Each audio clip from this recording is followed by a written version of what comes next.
Si Haring Nabucodonosor ay nagpagawa ng ribultong gintong 70 talampakan ang taas at 9 naman ang lapad.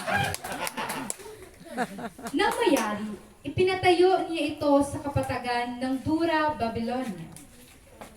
Pagkatapos, ipinatawag niya ang mga gobernador, katulong ng gobernador, komisyonado, ingat yaman, hukom at iba pang pinunong bayan para sa pagtatalaga sa nasabing ribulto.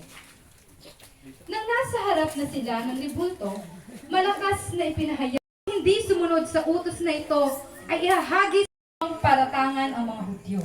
Sinabi nila kay Haring Nebuchadnezzar, "Mabuhay ang mabuhal na hari!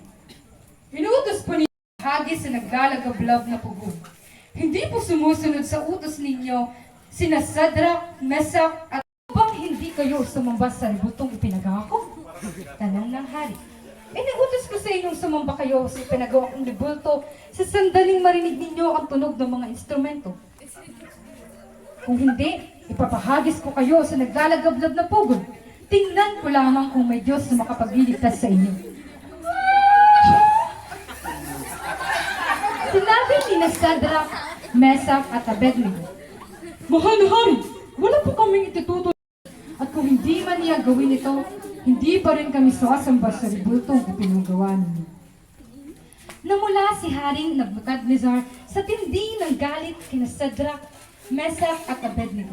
Kaya inuutos niyang painiting makapitong ibayo ang pugon.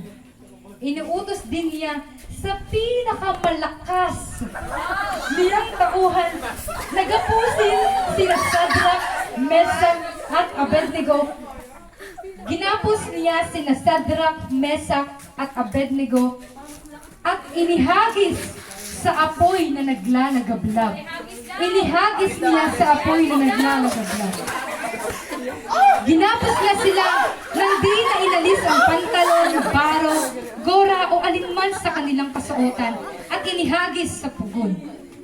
Dahil sa pagsunod sa utos ng hari at si tindi namatay, tuloy-tuloy na bumagsak sa naglalagablab na apoy. Walang ano-ano'y napalundag si Haring Nebuchadnezzar. Napalundag daw. Yun! Inihagis sa apoy? Opo, kamahalan, sagot nila.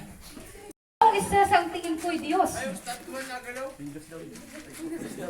Si Haring Nebuchadnezzar ay lumapit sa bunganga. Sinabi niya, "Halika kayo rito, Sadrach, Mesach at Abednego." Mga lingkod ng kataas-taasang Diyos. Lumapit ang tatlo. Paglabas nila sa pugon, ang mga gobernador, katulong na gobernador, at mga tagapayo ay lumapit sa kanila. Tiningnan ni silang mabuti, ngunit wala man lamang makitang bakas na likha ng apoy sa katawan ng tatlo. Hindi nasunog kahit bahagya ang kanilang buhok, hindi na ang kanilang kasuotan, ni hindi sila nag-amoy usok. Dahil dito, sinabi ng hari, "Purihin ang Diyos ni Sadrach, Mesach at Abednego. Nagsugos siya ng anghel upang iligtas ng mga